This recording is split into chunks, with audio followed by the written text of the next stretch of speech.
we have to make those decisions.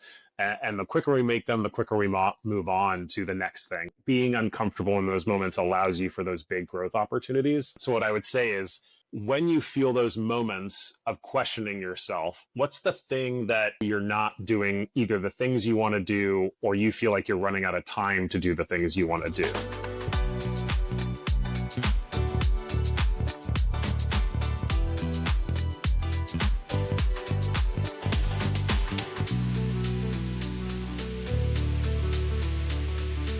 This is a two-part episode.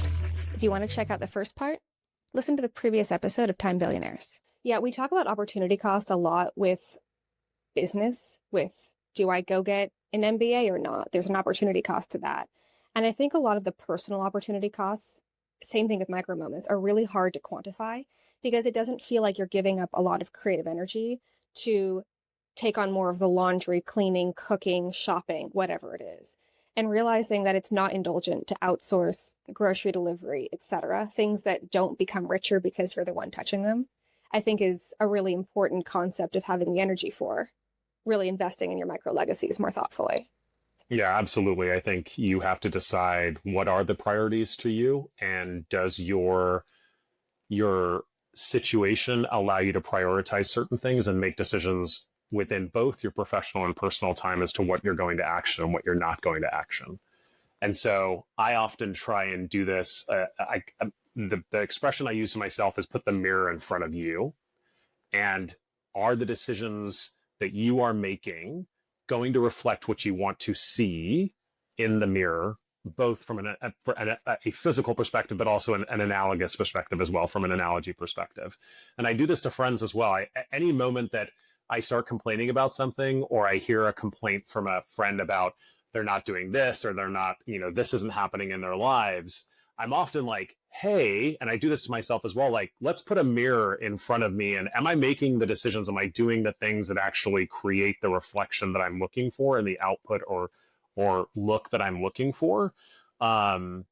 And I think that's a really great way to think about, for coming back to something we just discussed around the 3Ds, that's a really good way to decide, like, what am I actually going to do outside of 8 to 5? What am I actually not going to do outside of 8 to 5? Or what am I going to delegate? Whether that is grocery shopping, or going to get my nails done, or deciding that today I'm going to have a sweet treat that, costs, $10 to go get like a cupcake or something, right? We have to make those decisions.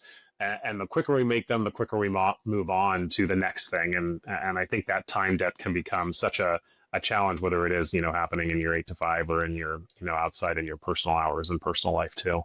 Yeah, it's true. Time researchers use the definition of work to measure how much leisure time we have now versus before. And they define work as anything that you couldn't delegate to somebody else without it losing its intent. So I couldn't delegate going to a concert because then I don't go to the concert. But you could delegate things that you don't enjoy that have an output that you want in that same. Yeah, couldn't agree more. Yeah, I love the way you think about that. In terms of that true opportunity cost, that trade-off that you have, I'm curious, is there something that you wish you knew about time management at the start of your career or earlier in life? This is such a great question, because it's sort of like a what if and almost like a regret scenario, if you will. I will say this. I'm going to sort of reframe this question in a little bit of a different way. I often was asked many, many times in your career, if you go look at my resume, or if you go check out my LinkedIn, you will see that I have spent usually on average 2 to 4 years in any given position. Which, if you think in the grand scheme of things of a career arc, let's say before 2010, those were pretty short sprints. Now I think it's more normal that people are spending less time at organizations. But one of the things that I am glad I did, and I say to anyone I get the chance to interview, or if a friend calls me, or a fellow marketer calls me, or someone that wants some professional advice about leaving somewhere, is that for me, I am glad I made the decision to go to new places for a number of very specific reasons that include getting opportunity, getting exposure faster, getting the chance to get my feet wet or my hands dirty, however you want to apply that expression, in different industries, in different places, with different groups of people, with different types of projects. And so if I had the chance, I would go back and reaffirm the decision to do that. Because early in my career, I was very concerned that in the first 10 years of my professional life, I'd been at almost 4 agencies at that point. But I'm glad I did. And I would tell that to anybody, that if you're thinking about, is the grass greener, you have to go figure that out. Nobody's going to answer that for you. And there are times where it is, and there's times where it will not be. But you have to go make those leaps if you want to move your career in really interesting ways, whether that means to be able to do different types of things or to move yourself up the career ladder. There are choices that have to be made. Those are tough choices. Lean into them. They're not going to feel good. That is the point. That is the, being uncomfortable in those moments allows you for those big growth opportunities. And so rather than saying if I regret any decisions around sort of time and the impacts around my career, I would say I would reflect back to my younger self, hey, go make those like uncomfortable decisions about taking a chance and moving your career where you want it to go early and faster than you thought it probably should have been. How do you know when it's the right time to do that? There's a lot of